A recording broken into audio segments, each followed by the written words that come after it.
All right.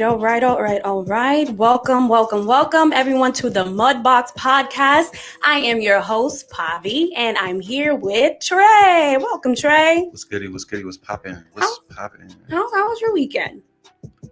I've been working all weekend. What? Yeah, I've been working all weekend. Okay, make that money, boo. You know what I'm saying? So I really haven't been doing nothing. You see, I'm not even fresh like I'm usually fresh. I'm in sweats. I think you look fresh. I like the little rugged look. I'm in Forever 21 sweats, and I'm chilling. I'm not even in my best right now. I'm just exhausted. Okay. What, there's a woman out there for you that's going to love the way that you look, like just your nice, natural, rugged self. Okay, whatever. You know what? I'm not dealing with you right now. Let me talk to you guys out here. If you're like the millions of single people today, you realize you could use some company, especially now that you have been in quarantine for the past, the whole freaking year almost. So you've probably been feeling the single man blues and you realize, you know what? It's time for me to find somebody to ride this wave with me. However, you just don't know where to get started. So today we're talking about, where do you find a mate? Where do you find a partner? So Trey, let's start with you. What has been your experience? Like, you're a single man, sure, and you of course are looking for a relationship. Sure. Tell me, what has been your experience? I'll tell you what, yo,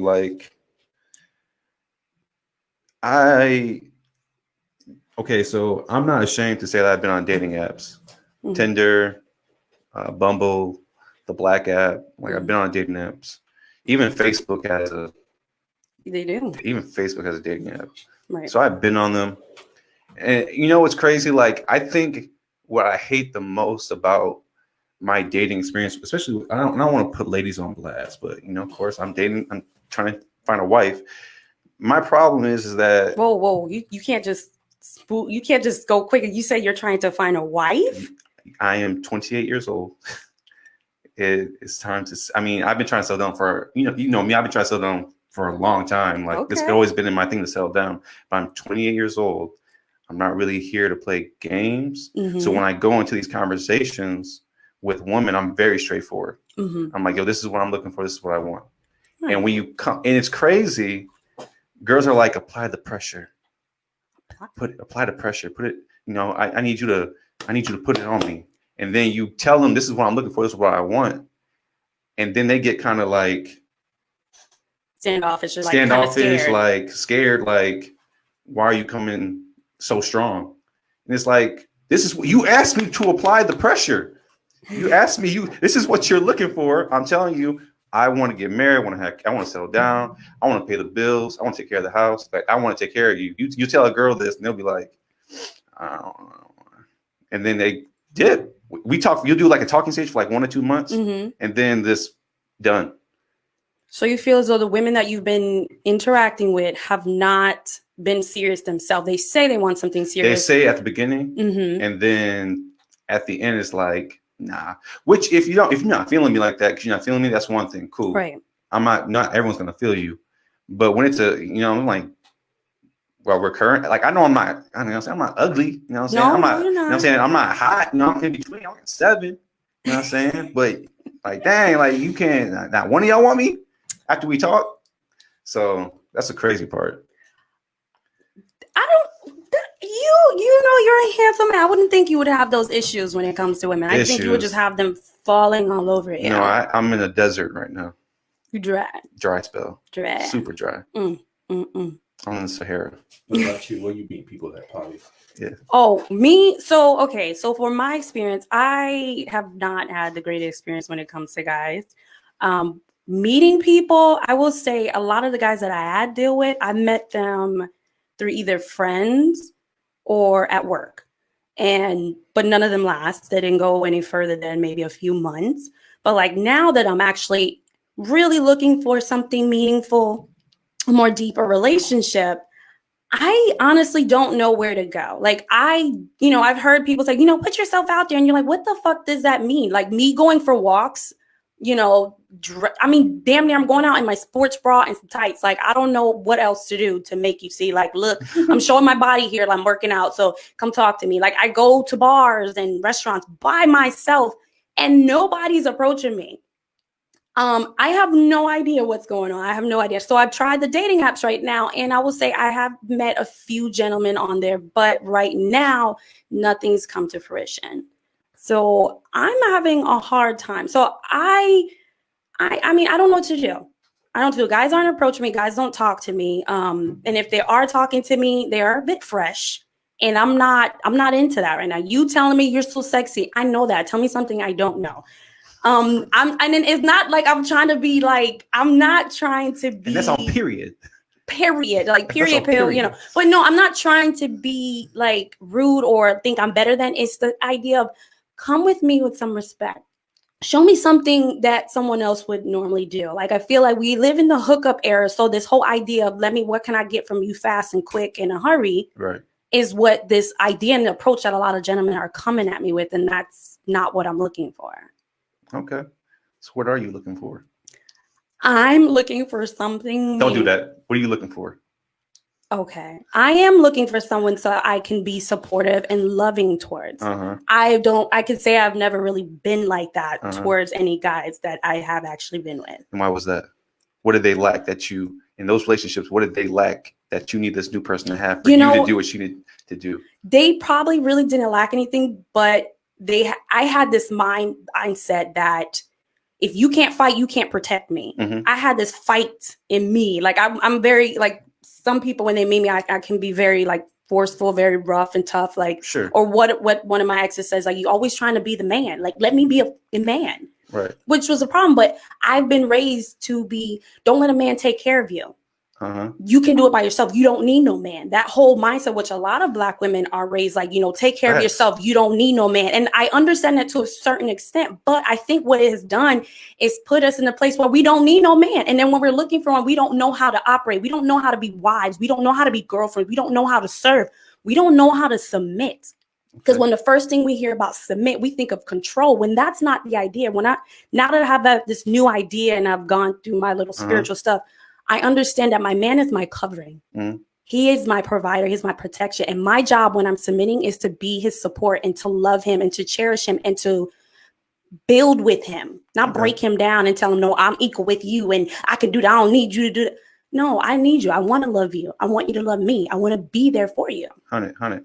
So this is a follow-up before you move forward, because we're kind of going a different direction, but I just want to follow up on that. So I think a lot of Black women do want what you just described. Right. But I'm going to reverse it on the men. And I think that sometimes with Black women, just men just show themselves as consistent and show themselves as that. And as soon as you prove you're that, I think a lot of Black women step back and say, okay, you proved yourself. And now I can back up. I understand, but at the same time, don't you want a woman to prove herself? Can you be a woman that is supportive for me? Can you be a woman that loves me? I don't need to be rough and tough and all that stuff all the time. Like, I can be submissive without being fully submissive to you and give you everything without requiring anything. I could at least show you, yes, I can be a nurturer. I can be supportive. I can be submissive without you having to, of course, not giving him all of it, but enough to show you that, yes, I can be this and more for you if we make this a committed monogamous relationship. Right. And I do. I agree. I think I want that. It's a teamwork thing. So I have to pull those things out of each other. It takes both. So I have to love you the way that you deserve to be loved. Absolutely. For those things that you have inside of you to come out. And you have to do those things inside of what I want for more love to come out, for that symmetry to happen that people are looking for in those relationships. And I think that starts with communication. However, this is going off to the left. We went all the way to the left. But again, but how can you even get there if you don't know where to find somebody? So we're going to have some guests coming on soon. In just a few, but we currently have Joel and Jessica. Okay, great. Are you guys ready for them? You ready to ask some questions, some serious questions? Troy. I'm ready. You know what? We'll go ahead and we'll bring them in. This is our first couple. Hi. Hello. Welcome to the show. Big ups. How y'all doing today? We doing great. What? I don't know. Anywho, so let's just get started. So please tell us how you guys met. So we actually met twice. So we met in real life. Okay. This is 2005-ish. Mm-hmm. This is April 2005. I figure out later on. So I met this girl in a laundromat at my dormitory. We both went to Georgia State University. So I'm washing some clothes, and there's this girl, and she's like talking to people, and I'm like, "Who's this chick here just talking to folks?" Like, she's going on. So I'm in there washing my clothes, and then she starts a little impromptu conversation. We had a little banter going on, and that was really that at that one. I mean, if you ask her when we actually tied the dots to this, she doesn't remember this encounter because she's never met a stranger. So I was a forgotten guy who actually had to tie everything up for her. So yeah, and then later on, he just, I just joined Facebook. I just went to college, just got my college, your email address. .edu. Yes, and that was on Facebook. They only accepted college students, and sure enough, everybody was like, "Hey, Shawty, what's up? Hey, how you doing?"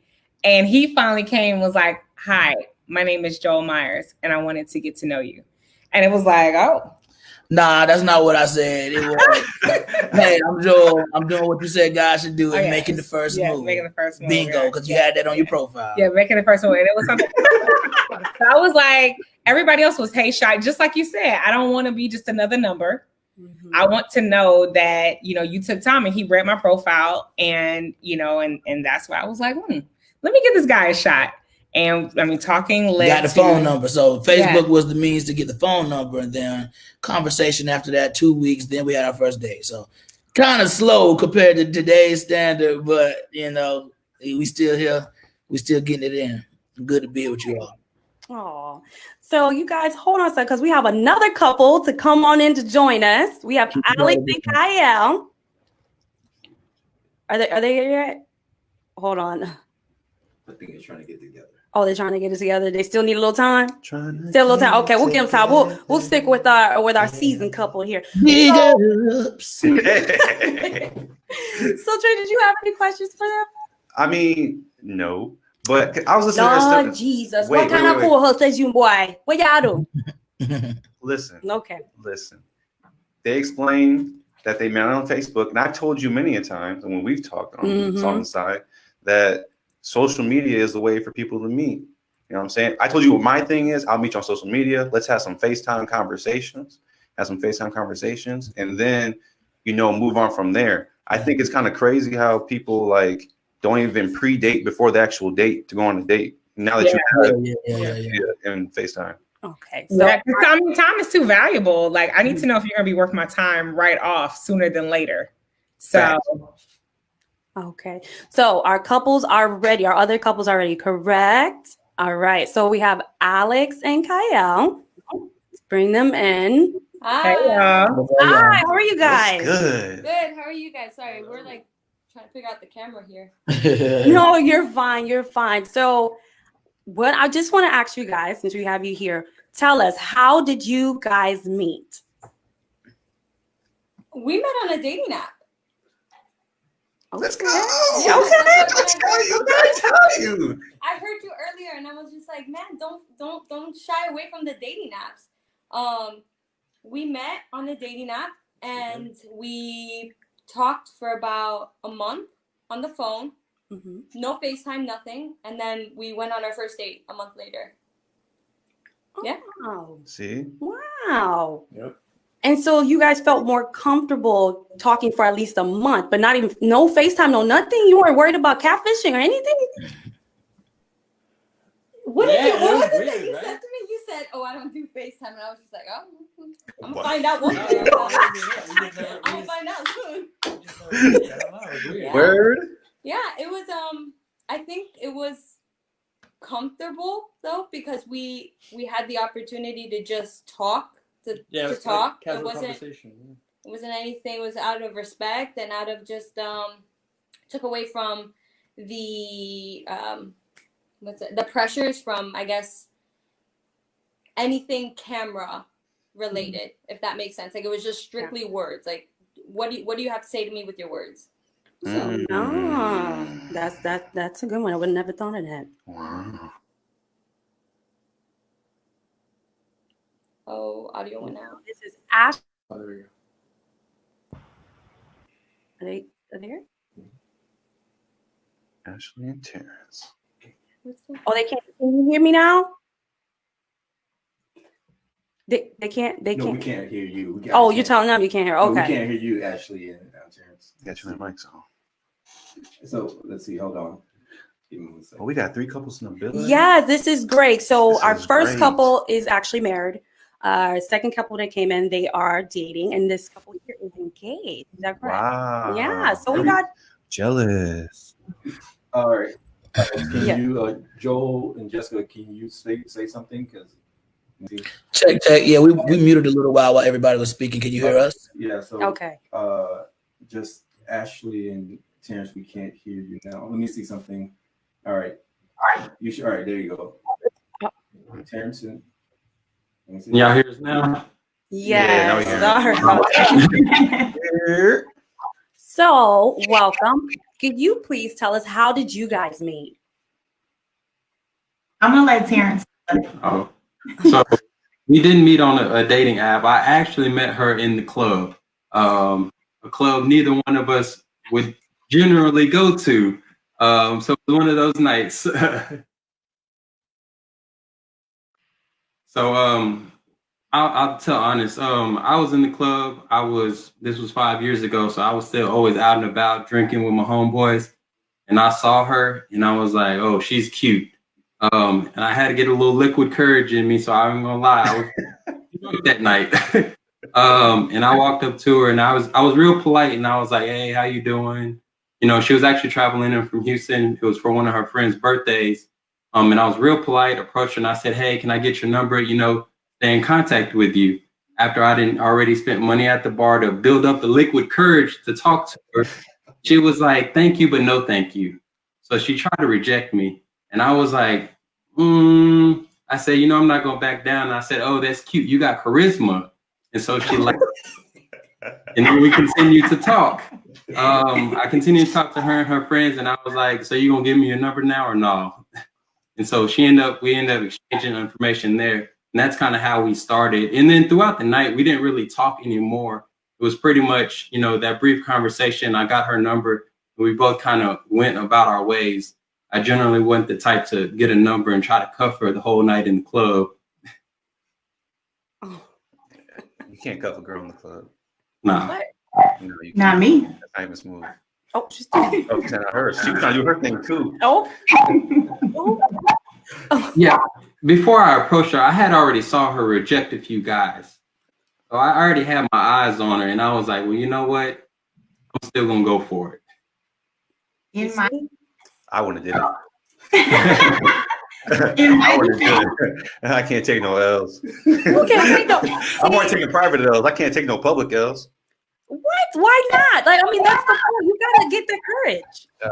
That is the if I magic. see a Joan out here denying everything she's Matumbo, denying everything out here, I'm not about to take my. You have, bro. I'm so proud of you, bro. You are. I appreciate it. I couldn't do it. That wouldn't have been me. I would have been like, she ain't. Nah. Oh no. Oh my gosh. You know what? You're something else. It's the truth. So you're a strictly online person. No, I'm just saying if I notice someone is denying other men, I don't really have the confidence at that point. He had a couple drinks in him. Get a couple drinks. I ain't taking no shots to get. I can't do it. I don't even drink like that. You know that. Yeah, but I mean, like, anywho, back to our couple. So we got a good range of couples here with different, meeting process. So I want to go back to our first couple. You guys have been married for a while, and you probably have some friends who are still single, who are still, trying to get this relationship together. Do you feel like from where you guys were met to now, and of course, how Facebook and social media has changed, you think it's a lot harder now to meet somebody and to stay in a relationship or even start it? I believe if you believe it's hard, it is. It's whatever you believe. If you believe it to be hard, you're going to put that energy out there and it's going to be hard. But if you or somebody who takes life easy, doesn't take yourself too seriously, you know, lives in the moment, lives in the now. I don't think it's that hard. I know the dynamics in which the things are, or the engagement together begins. It seems a little bit in a different order, but either way, I don't see it as hard. Yeah. I mean, I think it's just about staying open, staying in the moment. Now, I will say amidst the pandemic, it's pivoting, but that's where online, I love online dating. I was in AOL chat rooms. Me too. Back in the day, like, ASL. That's how long. That's a longer ASL. I get real groovy online for real. So like you said, I mean, it's like the conversation and then your digital profile speaks for you. And you can tell a lot about a person by looking at their profile, how they put it together, how they put themselves together, what pictures they chose to represent themselves. I mean, to me, that's the best way to get to know somebody. And I think it's okay for girls to start stepping up and, you know, telling guys, because like you said, you had to do all that for liquid courage. Imagine how many men may feel intimidated, like, especially if you're single, especially the older, more refined you get in your career, the more intimidated men may feel to step to you. And it's almost like you reaching out sometimes and making the first move gives them permission to be like, I was feeling something there. Shout out to Bumble. Don't be no sponsorship. They ain't paying us. We ain't getting no free sponsorship. Don't do that. So I want to actually talk to our online couple, Alex and Kai. And Kai, I have a question for you. Did you feel intimidated reaching out to Alex on the app? On the app? No. Probably because the app I used kind of made it easy. I mean, I was able to jump into a conversation that I wanted to off jump. So I kind of felt in control, I would say. So you felt more comfort because you had that kind of that wall in between. So okay, if she rejects me, it's not in my face, but I'm well. Yeah, I think it was easier. What are you laughing at so hard? He's actually choking up over here. No, it don't matter to me. Rejection's rejection. Oh, It hurt. It hurt your feel. Why are you tearing up? Don't do that. I'm laughing right now because it's funny. Oh my gosh. Man, let people talk, man. Let them talk, man. Let me stay over here quiet. So I want to stick with you guys. I know you both are people of God, you know, and you're young. So did you feel like it was harder to find each other because you guys are obviously not something normal nowadays? I mean, people say they love God, but when they truly are committed to him, that's not normal. Yeah. Honestly, I did get lucky. I did. I'm gonna put that out there. Online dating, you can have that wall, and you can have the opportunity to swipe left, swipe right, your choice, and you know you can put your as best as you can your personality out there in 3 or 4 photos and a few questions and your date of birth or you know your age, whatever. But there is a sense of luck, which I then realize is more so faith. I put that faith out there. I put that good energy out there that, you know what, I'm going to match with someone that is not only going to love me, but they're going to support me and help me grow as a person. And if it's not for me, it's not for me. And just as easy as I swiped, I forgot what direction do I swipe in if I want them. Whatever, the direction that you want the person, I could easily swipe left, I swipe right. Yeah, I honestly don't remember now, but like she knows. I honestly don't remember. I'm in a relationship. I don't think about that.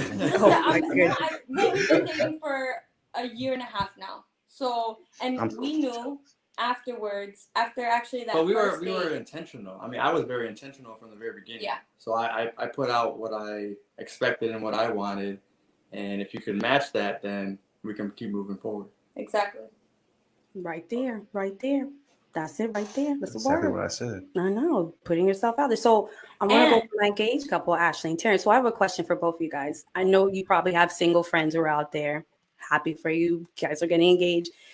So what do you think is the biggest issue why a lot of people are single today or having a problem with finding mates? So I'll first start from a man's perspective because that's the only I can speak to.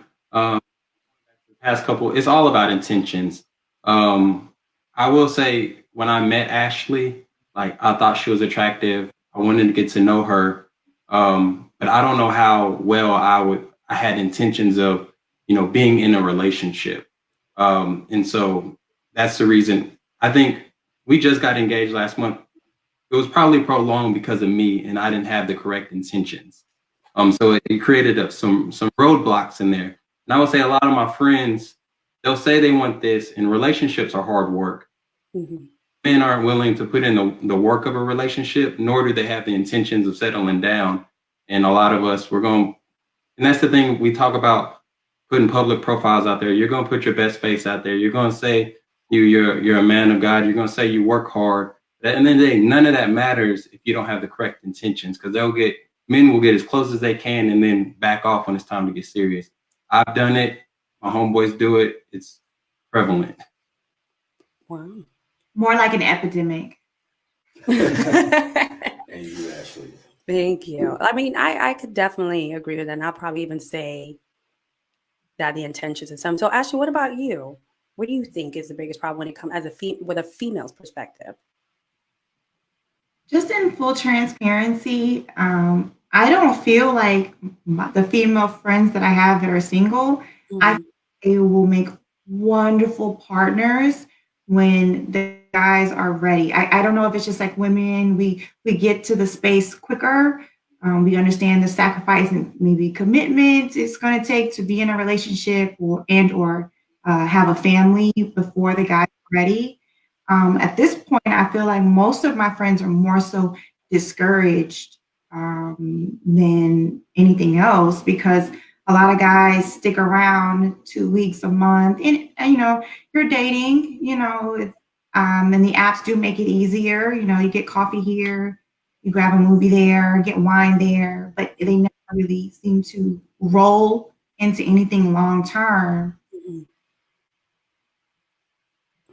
Well, I can understand the discouragement from a lot of female perspective, because you feel like you put yourself out there, you put yourself nice, you go, like for me, I go to my bars by myself and stuff like that, and I'm waiting for somebody to talk to me, but nobody's coming.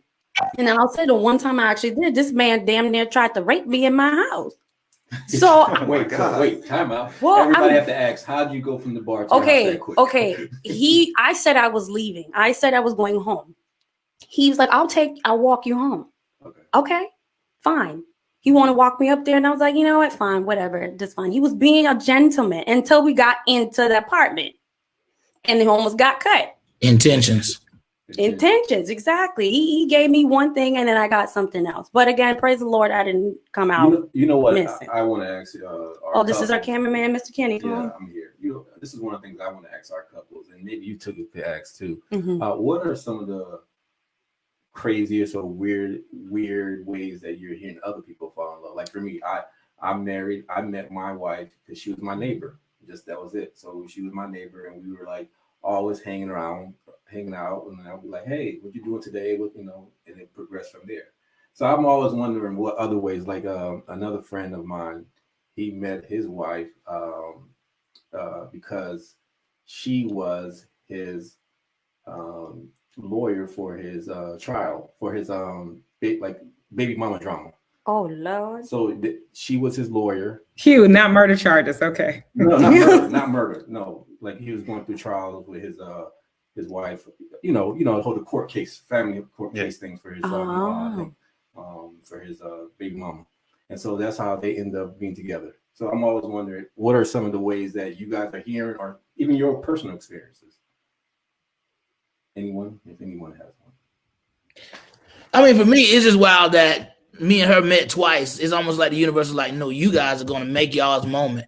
One time where she's not going to remember, and then the second time where you're going to go through a conversation and figure out how to make her remember, because you're aware to know that, oh, your sister was the lady at our gospel choir concert, and she is the same lady who works in my dorm, and you were that girl in the laundromat that day, and I was going to ask you to my room, but I didn't. So I'm glad all those things played out how they did, because when we doubled back and we found it out 2 weeks later after I got the phone number on the Facebook connection, it was like, oh yeah, I did used to visit my sister in the laundromat. So I may not remember you, but I do remember that possibility. So, you know, we've been able to make our own possibility with that. So nice. I think that's a pretty serendipitous way for a marriage to have taken off. That was like, what, 15 years ago?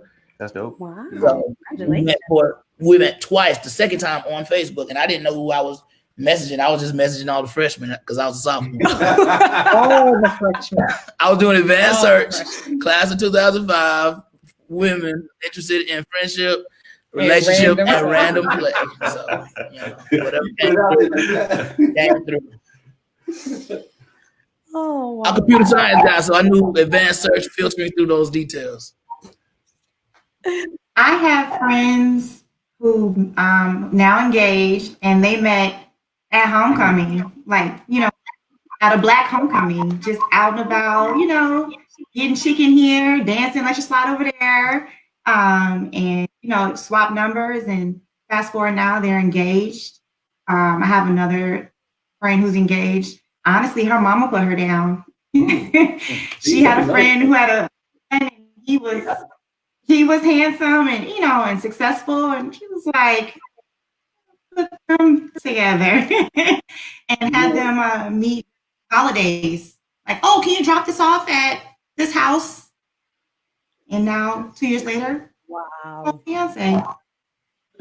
You know, someone said, if you have no one in your life, whether it be a friend, sibling, best friend, mom, whatever, if no one is, you know, trying to hook you up with someone, then you need to reevaluate yourself. And so like that, like it's always like, if no one is trying to put you down with someone, then something has to be wrong. That means the closest people to you are saying, I don't see you fit for anyone, you know. And I always when she said that about her mom, message, yeah. So I'm like it kind of puts you in a place like, all these people around me, not one person could find me someone as well, because, you know, other cultures, that's how it works. Yeah, you know, it's like that's how they meet people. Pause, because she's acting like you ain't tried to set her up with yours before. Many times. It's like she's making faces. Don't do that. Don't do that. So she's trying to set you up. So move on with your thing, because many times, yeah. Anyway, so we want to kind of wrap this up. So I'm going to start with the engaged couple. What is some advice that you want to put out there for anyone who is looking to find someone?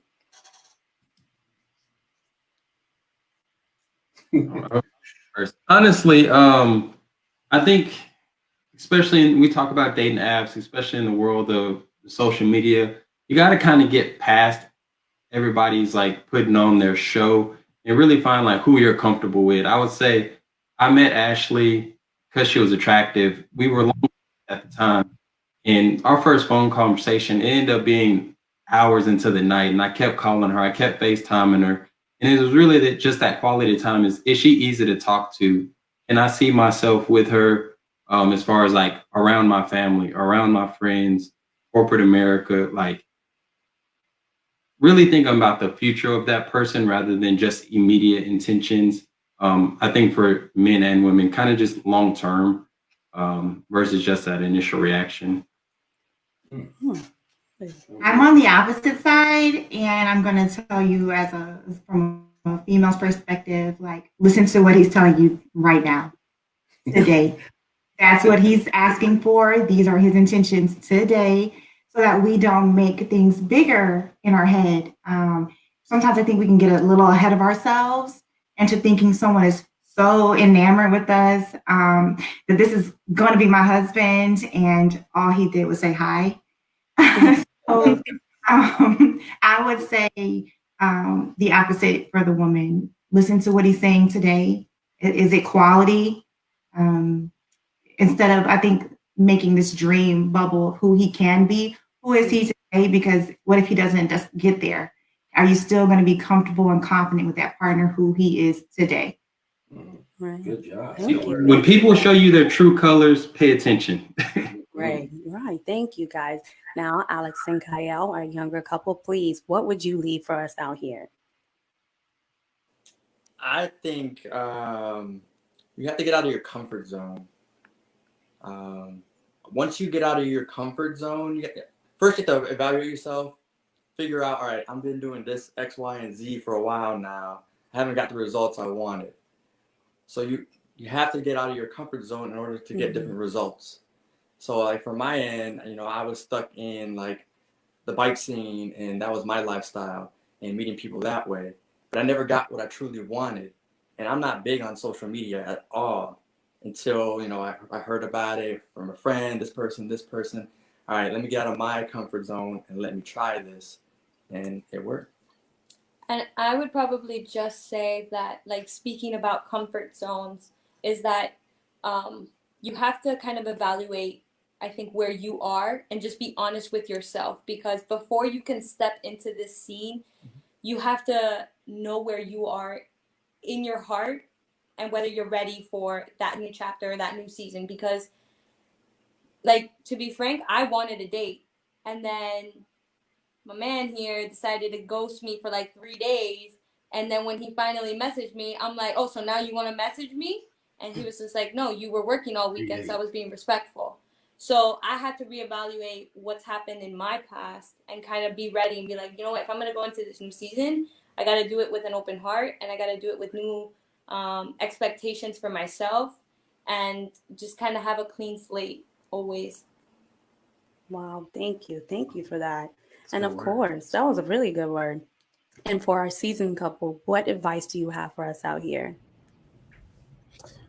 I mean, just all the sentiments that were just spoken. I loved everything that was said. When I jump into this, I do start with self, start with work within, so you can then work outside. So start within, see what idiosyncrasies that you have to work on or that you would consider attractive to someone, but then also look at nature in a sense of your role. You've never seen an egg chase a sperm. Follow nature, man. Get creative how you chase. Get creative how you show your authority and your presence. She is a magnet. You are electricity. Make the magic happen. Always remember that. You've never seen an egg chase a sperm.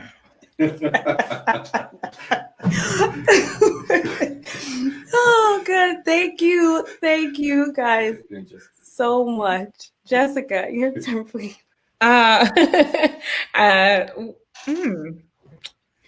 I will say, to echo what the other couple said, just staying open. Because if I would have shut him down based on, because I had a preconceived notion of everything I wanted. And when I looked at that list, I was like, how does it compare? But I stayed open because his personality won me over. And once the personality, I was like, I can't even imagine my life without him. But if we would have just said from day one, it would have been like, there are so many things on my list that it doesn't check. So I always say stay open. And I'm so glad my younger self didn't shut me out of something that my older self is so grateful for. Yeah. That was really good. Sorry, Trey was over here, is in tears, and is about to have is about to keel over because he is dying over this egg. You gonna use that all the time. You never seen a egg. You ain't never seen no egg chase a sperm. Yeah, you gonna use it all day. You seen no egg chase a sperm. So be my next profile, my next picture. Yeah. Hey, you gotta think how that egg is kept. That's how we keep our women. Yeah, I like that. It's dope. As within, so without. As above, so below. Yeah. Amen to that. So I want to say thank you to all of our couples. We wish you all the best and all the love and all the blessings for the rest of your lives. Thank you so much again. We appreciate it, you guys, for the invite, and we loved you all on the drop. Bigger. Okay. I'm still waiting on season 2, but we'll let that go. Cameraman. All right, guys. Again, thank you so much for everyone who tuned in. We appreciate you. Again, just to end this, we want to let you know if you want to start your own podcast, you can contact us on our Facebook page or go to mudboxentertainment.com so you can schedule your own session and get yourself started in this podcast world. Now, also, just thank you. That was a great episode, wasn't it, Trey? It was great, yo. It's a great episode. Good word. So thank you again so much for watching us today and listening. Always remember to stay clean and think dirty. Have a good night, everyone.